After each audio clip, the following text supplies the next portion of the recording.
Good morning. So good to see you here on this beautiful, sunny, breezy morning.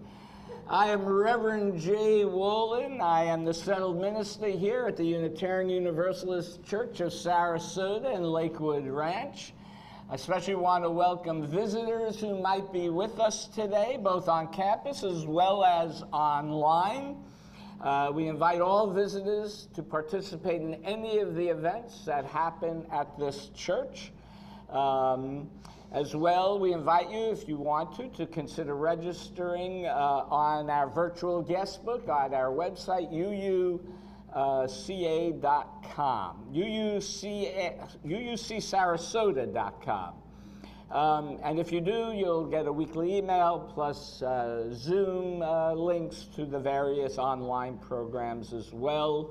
If you're in person, there is a table outside you can sign up as well, and we will have coffee. I saw there was some really good leftover donuts from Dunkin' Donuts from the forum. So we look forward to getting to know each other. So, of course, today, and I know this is setting a bad precedent, I was handed like 3 emergency announcements today. So we usually have 1 announcement a week. So first I'll tell you the emergency ones. That the get-together dinners will be held November 19th and December 17th to sign up in the courtyard. They are a great way to get to know each other, whether you are new here or a longtime member. It's a great way to get to know someone you don't know. All Faiths Food Bank, which normally is the 18th, got rescheduled to the 11th. I went last month. It really is a fun time with a lot of camaraderie as well as helping pack food for children in need. And so please go to the social justice table if you can help on the 11th. I have been asked to remind everybody that although it's been very confusing because it does say masks are encouraged in the sanctuary, masks are actually mandatory in the sanctuary according to the board until we get into low as designated by the CDC, and we are still at medium. And now for today's announcement. For those of you who, there are actually 2 more. Those who've been visiting and would like to become members today, we invite you at noon, like about 15 minutes, to get a chance to get some coffee first and one of those delicious donuts. And then we invite you, as we do normally the first Sunday of every month, to come to the minister's office and sign the book. And we have a little chat and a little ceremony. And so we invite you to do so today. We didn't do it last week because of the hurricane.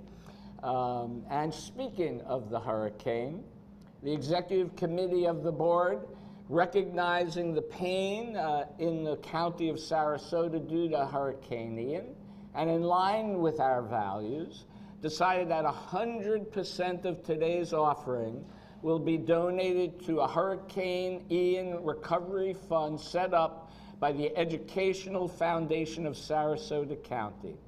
The funds will be used in support of Sarasota County teachers and the 5,000 employees, many of whom have lost everything from this storm. So you will have an opportunity during the offering. Everything given to the offering will go to that fund. So now let us just center ourselves for a moment as we get ready to enter into worship with our opening words by the Reverend Gretchen Haley. There is a quiet courage. There is a quiet courage in the choice to be present in this new day, to live for this hour, this moment, and to believe in its possibility, to release the regrets, to stop the spinning stories of what was and is no longer, to accept this gift, to believe that we are worthy.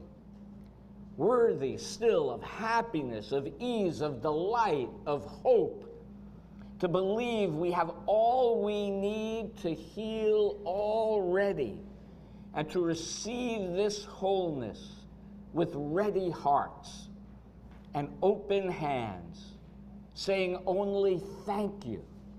Come, let us practice this surrender together, gathering up all the brave boldness we know can be found in our bones and blood if we will breathe together, knowing ourselves a part of this one life, filled with mystery, creativity, and power, changing us, growing us, and calling us into partnership with all that is. Come, let us worship together. And now, as we get ready to light our chalice, which I believe Keanu will be lighting, please join us now in saying the words of affirmation which are printed in your order of service as well as on the screen above. As we light this chalice, the symbol of Unitarian Universalism, we affirm principle, the goal of world community with peace, liberty, and justice for all. Fire! Thank you very much. Thank you. And before we sing our opening hymn, which is number 210, Wade in the Water, I do want to let you know that we did choose this hymn before the hurricane. And although we use this song metaphorically, let us also recognize its historical context. This song originated as an African-American spiritual that was historically known to be used as a signal to runaway slaves on the Underground Railroad. And with that in mind, I now invite you to rise in body and/or spirit and sing number 210, Wade in the Water.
Good morning. Today we start our theme month on courage. What does it mean? And what does it look like? Well, this story I'm about to read to you today resonated with me, and perhaps it will you too. What to Do with a Problem by Kobe Yamada and illustrated by Mae Bessam. I don't know how it happened, but one day I had a problem. I didn't want it. I didn't ask for it. I really didn't like having a problem, but it was there. Why was it there? What does it want? What do you do with a problem, I thought. I wanted to make it go away. I shooed it. I scowled at it. I tried ignoring it, but nothing worked. I started to worry about my problem. What if it swallows me up? What if my problem sneaks up on me and gets me? What if it takes away all my things? I worried a lot. I worried about what would happen. I worried about what could happen. I worried about this and I worried about that, and the more I worried, the bigger my problem became. I wish it would just disappear. I tried everything I could to hide from it. I even found ways to disguise myself, but it still found me. And the more I avoided my problem, the more I saw it everywhere, and I thought about it all the time, and I didn't feel good at all. I couldn't take it anymore. This has to stop, I declared. Maybe I was making my problem bigger and scarier than it actually was. After all, my problem hadn't really swallowed me up or attacked me. I realized that I had to face it. So even though I didn't want to, and even though I was really afraid, I got ready and I tackled my problem. And when I got face to face with it, I discovered something. My problem wasn't what I thought it was. I discovered it had something beautiful inside. My problem held an opportunity. It was an opportunity for me to learn and to grow, to learn to be brave, to do something. It showed me that it was important to look closely because some opportunities only come once. So now I see problems differently. I'm not afraid of them anymore because I know their secret. Every problem has an opportunity for something good. You just have to look for it. So it takes courage to face those things that scare us or that we know will be hard. But like this young boy, we each have a compass to help us when we need it. Each time something looks like it is totally bad, there is always a silver lining and something to learn and grow from. And from my experience with the storm that knocked down a portion of my fence, it was a good thing because then I could clear my backyard of all the debris without having knocked down the fence. So, there you go. So have courage. Keep your eyes and mind open and look for something good. So I now invite our younger UUs to join me outside the sanctuary where you'll go to your classes for some fun as we prepare for things that go bump in the night. Thank you.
Her centering in words are from Maria Popova, and she writes, "Don't just resist cynicism, fight it actively in yourself and in those that you love, and in the communication with which you shape the culture.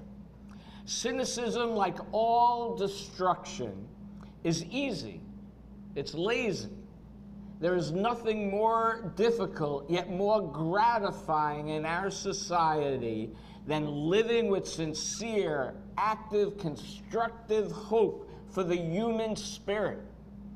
This is the most potent antidote to cynicism, and it is an act of courage and resistance today." End quote. And so as we enter into our time of silence, I invite you, if you're comfortable, to close your eyes, maybe take a couple of deep breaths, and then breathe slowly in and out, and then contemplate what it is that maybe you are cynical about in the world, and then on the out breath, to let it go. Just let it go. Let us enter into this time of silence.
Well, the one downside of those masks is it fogs up the glasses.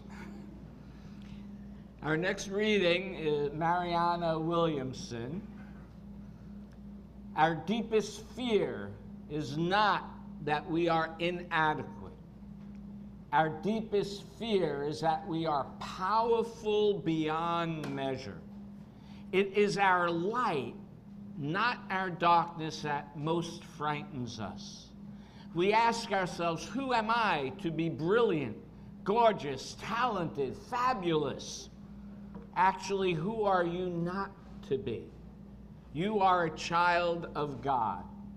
Your playing small does not serve the world. There is nothing enlightened about shrinking so that other people won't feel insecure around you. We are all meant to shine as children do. We were born to make manifest the glory of God that is within us. It is not just in some of us, it is in everyone. And as we let our light shine, we unconsciously give other people permission. Liberated from our own fear, our presence automatically liberates others. End quote. And as we think of helping those who are struggling from the storm, we invite you to liberate the cash from your wallets, from your checkbooks, as well as from your credit cards, as we take our offering for Hurricane Ian recovery, a fund set up by the Educational Foundation of Sarasota County. For those online or even here on your cell phone, there's a link to donate in the description of the YouTube video or on our website. Let this sacred time begin.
Thank you. One of my favorite tunes, actually. So thank you. Our next reading is from the Reverend David Breeden. Courage is.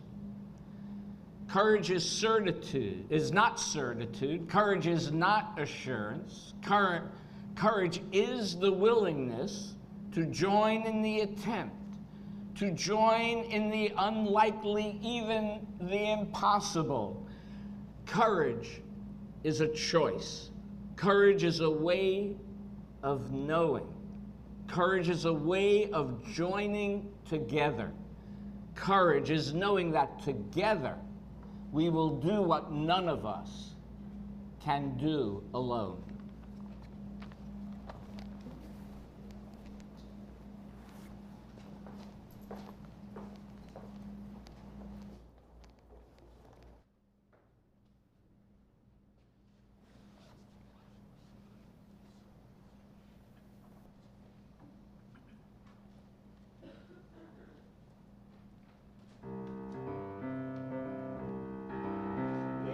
Going where the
Thank you. Yeah, I've long considered how a person develops courage. You know, my earliest memory associated with the concept of courage was from the Cowardly Lion from The Wizard of Oz. Looking back on it, I find it to be a very strange and complex story. We first come upon the lion when he's bullying, actually, the Scarecrow, Tin Man, and even little Toto. And then backs down as soon as Dorothy slaps him on the nose. But only then does he admit his cowardice. And I think that demonstrates a lot about bullies, actually. Although it may be true that bullies are cowards or have been bullied in their own lives, there's a lot of study that shows that. My experience is that unless they are faced with a compelling and equivalent threat of power, they don't often back down. I think we can see that often in our world today. And in the movie, the Cowardly Lion gives a long, somewhat incomprehensible speech defining courage, of which we will show you a clip right now. Courage. What makes a king out of a slave? Courage. What makes the flag on the mast to wave? Courage. What makes the elephant charge his tusk in the misty mist or the dusky dusk? What makes the muskrat guard his musk? Courage. What makes the Sphinx the seventh wonder? Courage. What makes the dawn come up like thunder? Courage. What makes the Hottentot so hot? What puts the ape in apricot? What have they got that I ain't got? Courage. You could say that again. Huh?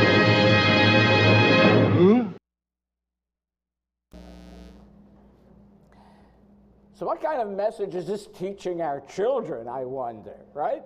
What are they getting from that? So does anybody even know what a Hottentot is? I'm just curious, right? I didn't, and preparing for this sermon, I had to actually look it up.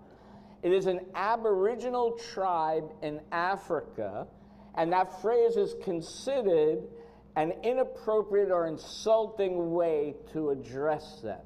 And so maybe that is what makes them hot, but not courage. I say it's a complex story because on one level, one could and certainly part should look at it as just a very cute play on words.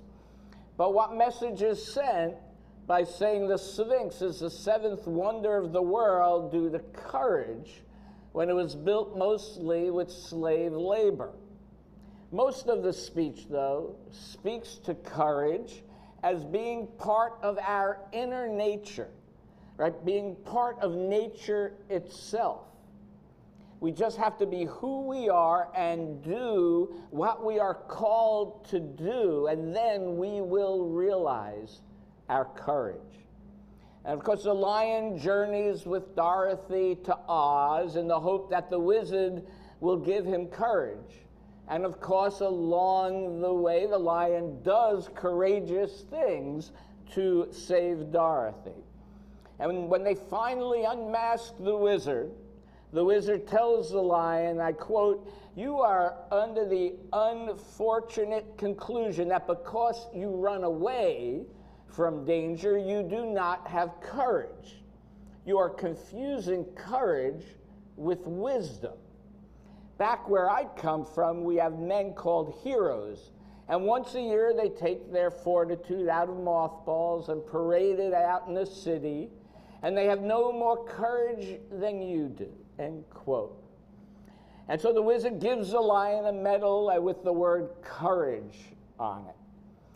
And in regard to medals, in and of themselves, they do not create courage. They are important. They are a touchstone, a reminder of the good deed or the heroic act, right? To remind us of who we are or once were or what we once did and what we are still capable of doing.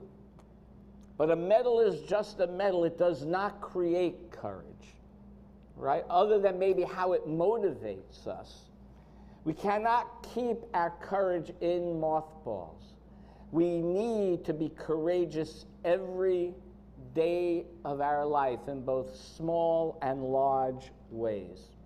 Now, the Greek philosopher Aristotle would say that the virtue of courage is the mean between the extreme of fear and rashness, right? It's not necessarily courageous to go headlong into something to which you are not prepared for. It takes courage to be self-aware and not to be swayed by others. As an example, the hurricane last week reminded me of Hurricane Charlie. I lived in Orlando at the time during Hurricane Charlie.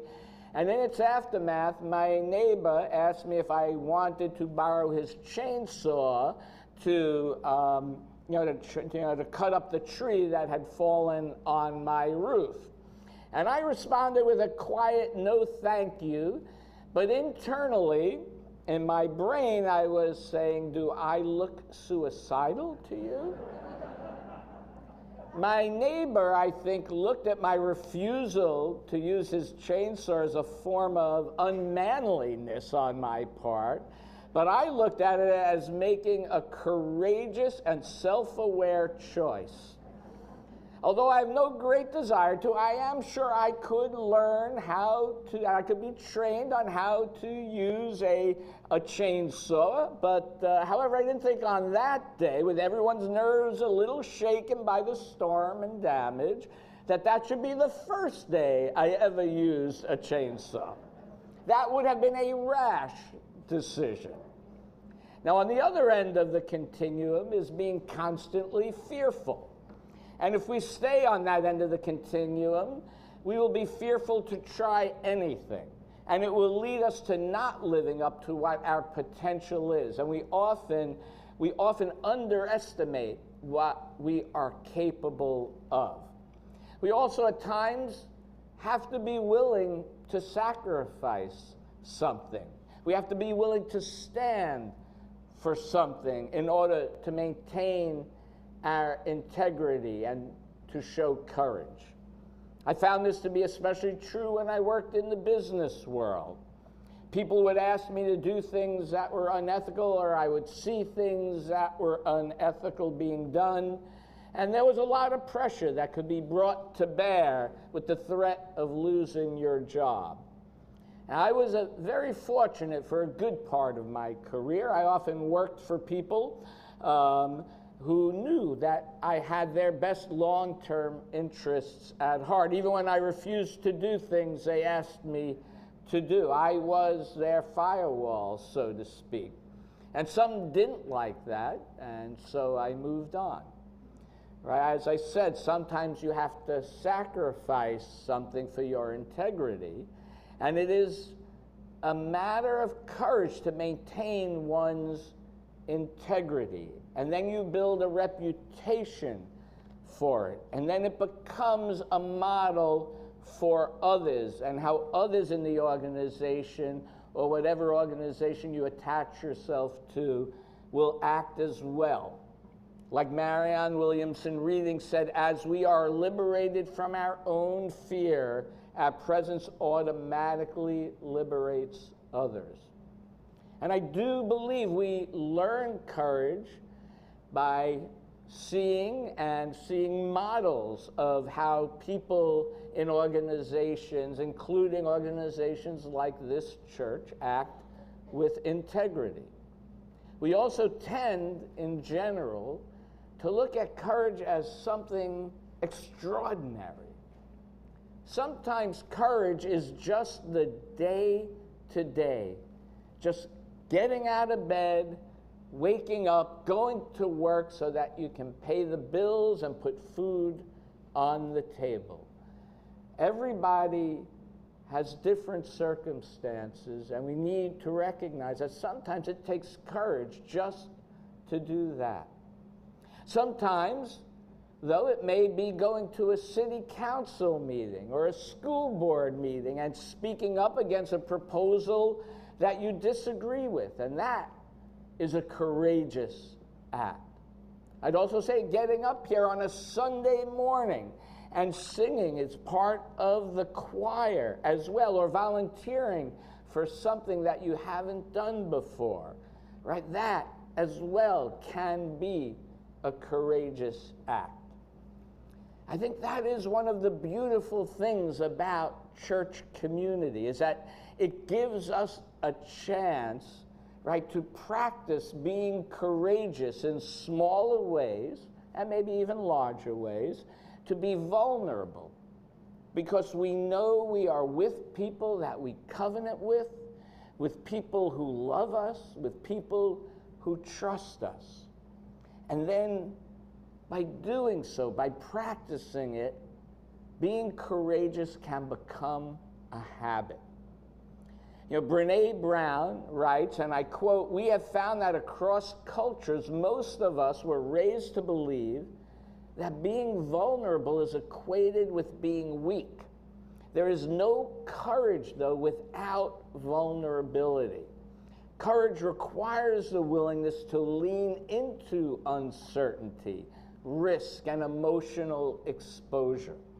In a world where perfectionism, pleasing, and proving yourself are used as armor to protect your ego and your feelings, it takes a lot of courage to show up and be all in when you can't control the outcome.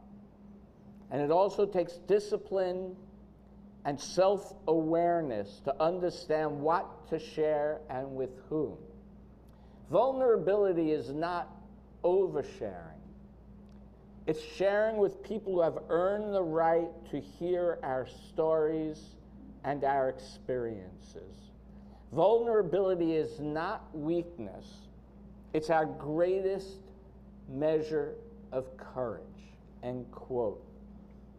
So I would like to share a story with you of a time when I experienced individuals being courageous. It was a hot weeknight during the school year when I was in high school, and as usual, I was hanging out on a street corner in the Bronx in front of a Carvel ice cream store. I was flirting with some girl, which that always seemed to often get me into trouble. And in this case, it turned out this other guy thought he would impress this girl by beating me up. Young male mating rituals I will never understand. Oy. So he and 20 of his best friends encircled me, and he started trying to beat me up. And the Carvel store owner broke it up and would not allow a fight outside his store. Now, you have to remember this was before cell phones, so I couldn't call for reinforcements. And I started to walk home, and I had one friend who agreed to walk with me, even though he knew by staying with me would lead to danger for him. It is why, even to this day, for this friend, I would do anything, for he stood with me when no one else would. And that, to me, was courage. So as we were walking home, I had about 20 people following me down the street, and my antagonist called me out to fight, and I just said, "I have no reason to fight you."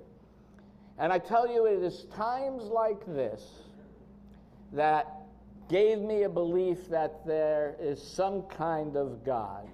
It's why I call myself a mystical humanist, honestly, for just as I said that, two people whose house I was walking past just happened to walk on their porch and heard me say that, and they, mistaking my fear of dying for some conceptual moralistic stand against violence, invited me and my friend into their house.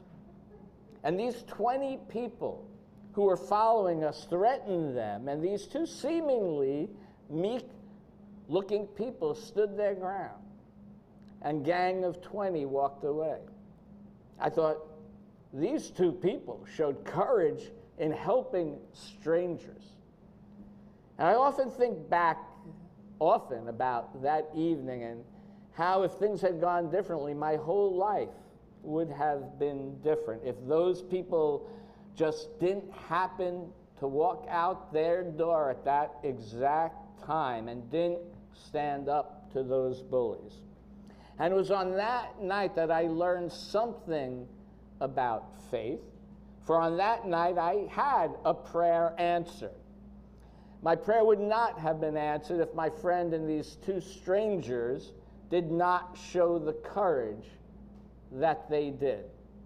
And I remember that every time I see somebody in trouble, even though I may have fear in my heart, I feel the obligation to stand up and answer that person's prayer, just as someone answered mine. And so I ask you, all of you, to answer the prayers of the people you come in contact with here in our community, in our schools, in our neighborhoods, where children and families are in need of your help. We human beings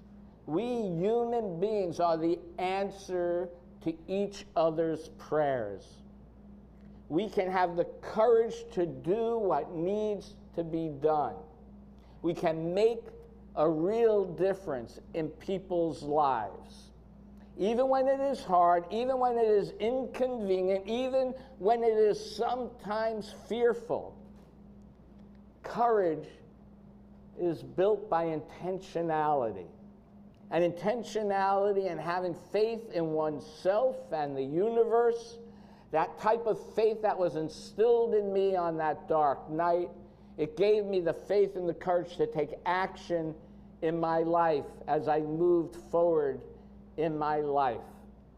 A faith that gave me the strength and the courage to trust in the unfolding of the universe even when things didn't seem to be going my way.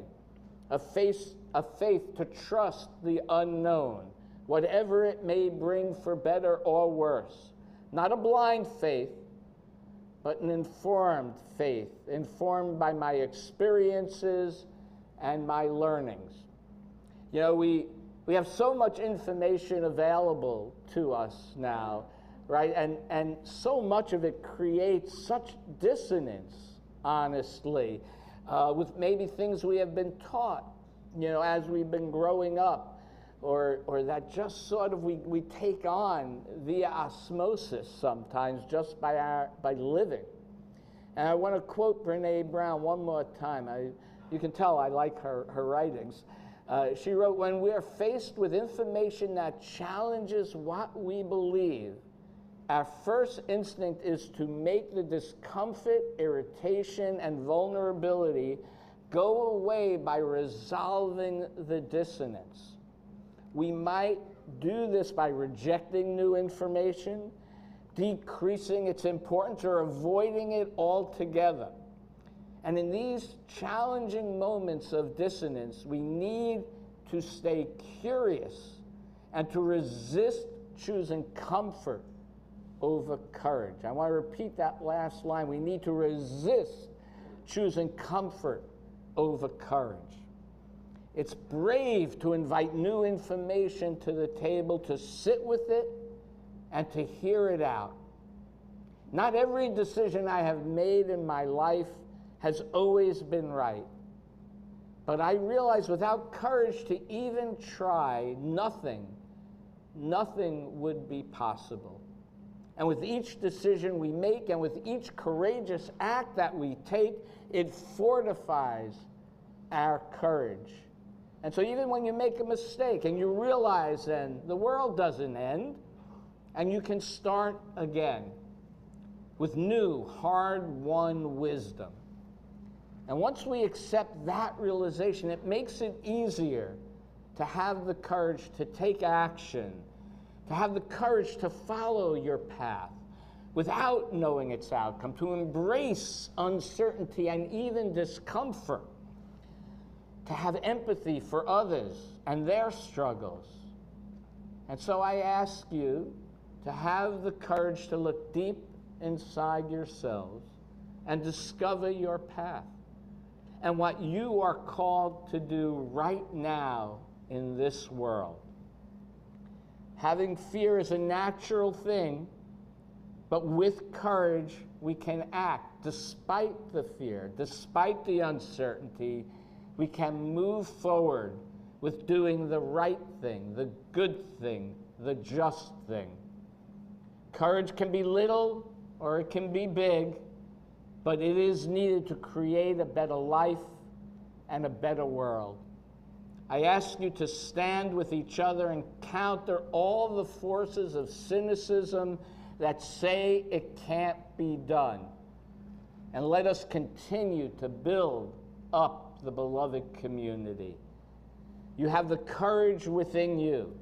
I have faith in all of you. I have faith in Unitarian Universalism. May it be so for you. I invite you to rise in body and or spirit for our closing hymn in the Teal hymn book, number 1028, Fire of Commitment.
Our closing words are from Donna Markova. I will not die an unlived life. I will not die an unlived life. I will not live in fear, falling or catching fire. I choose to inhabit my days, to allow my living to open me, to make me less afraid, more accessible, to loosen my heart until it becomes a wing, a torch, a promise. I choose to risk my insignificance, to live so that which came to me as seed goes to the next as blossom, and that which came to me as blossom goes on as fruit. May it be so. Please join me in extinguishing our chalice, the words of which are on the screen. We extinguish this flame, but not the light of truth, the warmth of community, or the fire of commitment. These we carry in our hearts until we are together again. Thank you all for your presence here today.